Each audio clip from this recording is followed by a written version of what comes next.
Hey everyone, this is GFrom and this is my 25th review. 25, that's a lot. So let's talk about a game that is very special to me. Oddworld Apes Odyssey for the Sony PlayStation. Now play that intro. Alles Klotz Productions!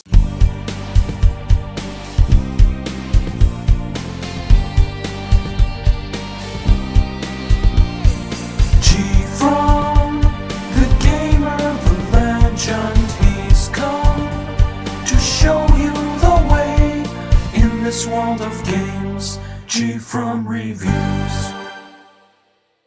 The Modakans have been slaves all their life to Moloch the Glockin, owner of Rupture Farms.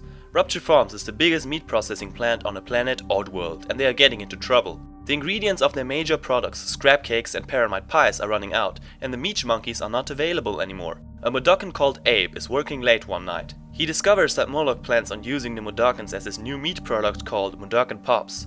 So Abe has to escape from Rupture Farms and rescue all of his slave friends. Get me out of here! Apes Odyssey is a 2.5D platformer with a very realistic touch for its time. The platforming is unlike most 2D platformers like Rocket Knight Adventures. For me it's kinda hard to explain, but Abe moves like a real human being. Sort of. He can't jump as high as Mario or run as fast as Sonic, he's just a regular Modakan trying to survive. Your main goal is, like I said, to rescue all of the slaves. What's so unique about this game is that communication is probably the most important part. Most conversations will go like this. Hello, follow me. Okay. Now they follow you wherever you go. Literally, it's like when you start talking to them, their brains are set to standby mode.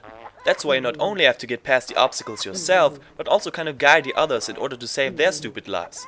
By chanting you open some kind of bird portal. When the slaves jump through it, they're free. With the ability to chant, you can possess a certain type of enemy called sligs. This is very useful since they have machine guns and can communicate with slaves, other sligs, and give orders to the dogs called slugs. When you leave their body, they explode. Sometimes you need to rescue a certain number of slaves at once in order to get some kind of reward, like an explosive chant. You can also pick up and throw rocks and grenades. Despite Rupture Farms, you're also outside in the forest where you can possess bells. Here you meet Modakans that won't let you continue unless you whistle a certain melody. And every melody ends with a fart. That is legendary. Remember the awesome Camel Slug in Metal Slug 2? Let me introduce the Emu. It's some kind of camel with 2 legs. He's much faster, it can jump longer. I like my Emu. Later you meet 2 other types of enemies, the Paramites and the Scraps. These are interesting creatures. The Paramites walk away from you when they're alone, but when there are 2 on the screen, they attack you. The only way to get rid of them is to throw meat on the ground. And then there are the Scraps. You don't mess with the Scraps. They are fast as shit and they want you dead. But when there are 2 on the screen, they start fighting each other. How the hell do they reproduce if they always kill each other? The thing is that you of course have to use different strategies for every enemy in the game. The only way to kill Paramites or Scraps is to use all kinds of traps. Did I rhyme again? Once you made it past those levels, you get a new special power that literally makes you the pimp. With this new power, you head back to Rupture Farms to rescue the rest of the slaves. If you don't want to play this game alone, don't worry, there's a 2-player mode. The second player continues from where the first player died. Depending on how many slaves you saved, you either get the good or the bad ending. So do not let them die, although it can be very funny. Oops. This has to be one of the best looking games to date. Can you imagine how awesome this looked back in the days? Especially the backgrounds outside look gorgeous and almost like a painting. My favorite part of the game has to be the scrap area with the red backgrounds. Some of the later levels in Rupture Farms feel so strange and you can't understand why you wouldn't want to work there. The characters are well designed too. Not only how they look, but how they move. This whole world they created feels so real to me. And don't even get me started on the CGI cutscenes. Back in 1997, this looked astounding. Totally out of this world. They have aged very well, and I think you can't argue with that. Down a cliff. In the auditory department, the absolute highlight is the voice acting. Abe's voice just has something special, and him talking in poems all the time just adds to this Oddworld feeling. I don't know how else to describe it. When I hear a slig, I could laugh every time. They are so goddamn stupid, it's hilarious. The sound in general feels 100% right. When you walk, sneak, run, everything sounds just like it should. The music stays in the background for the most part and has an ambient feel to it. I like that. The best piece of music, of course, is on the title screen. It's classic. Hello. The production of Abe's Oddysee began in 1995 under the name Soulstorm. GT Interactive later changed the name to Epic One and then to Oddworld Abe's Oddysee. The game was the first in the planned Oddworld quintulogy. Sadly, they never got as far as they planned. It was released in 1997 and was given very positive reviews. But some people seem to be sick in the head or something. In Japan, they had to alter the image of the Budokan Pops. I hate it when countries do that. Germany is good with censoring random bullshit too. Even more messed up is that a lot of people in Japan were offended because the Mudokons have only 4 fingers. Here I will quote Wikipedia. Certain Japanese pressure groups were offended by the Mudokons having 4 fingers and most of them working in a meatpacking factory due to a historic Japanese subclass of meatpackers who were looked down upon society. 4 fingers, or showing 4 fingers to another person, came to insinuate the other was a member of the subclass because it had become symbolic of the meatpackers who frequently had work-related accidents. Oddworld inhabitants had to alter the design of the Mudokons to having only 3 fingers or else face legal battles and large fines. What the f***? Are you serious? You can't just cut off a finger on every hand. It doesn't end here. Did you know that the Walt Disney Company has to pay $5 million every year to some group in Japan in order to let Mickey Mouse have his original 4-finger design? It's unbelievable. So it's like you only have 4 fingers? Well, f*** you, we don't want you here. Unless you pay us a shitload of money. F***ing ass makes no sense at all. Anyways, in 1998 a Game Boy version called Oddworld Adventures was released, but I've never played it.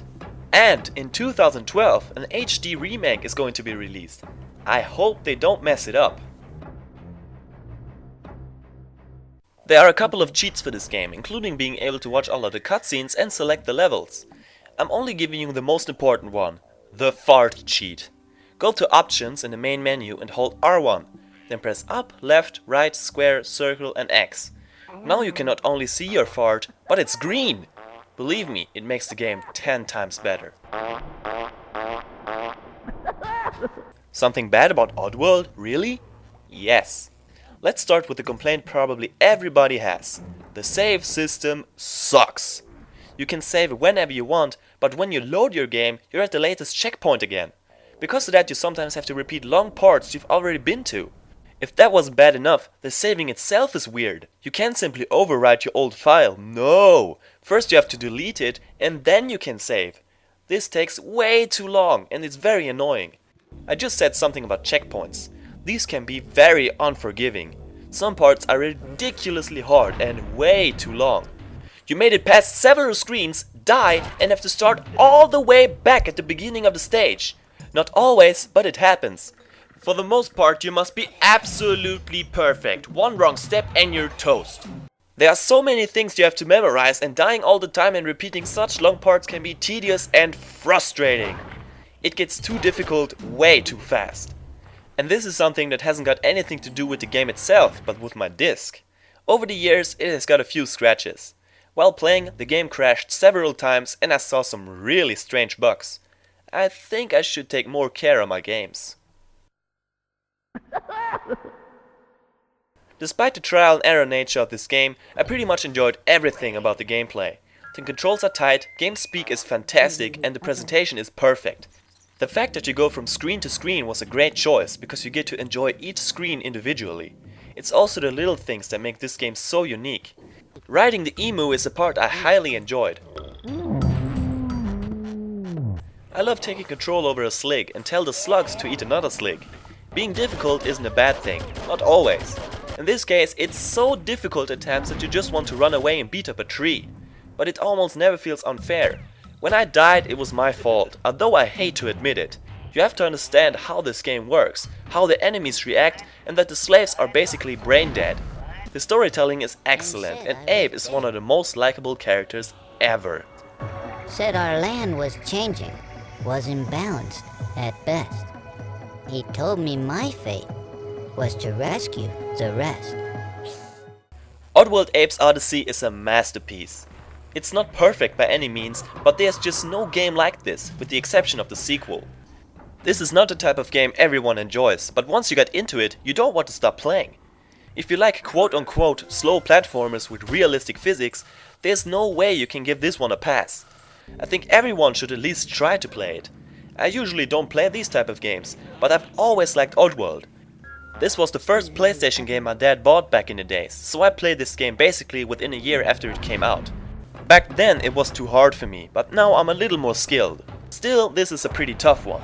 Despite the flaws, I highly recommend you to get this game. It deserves it.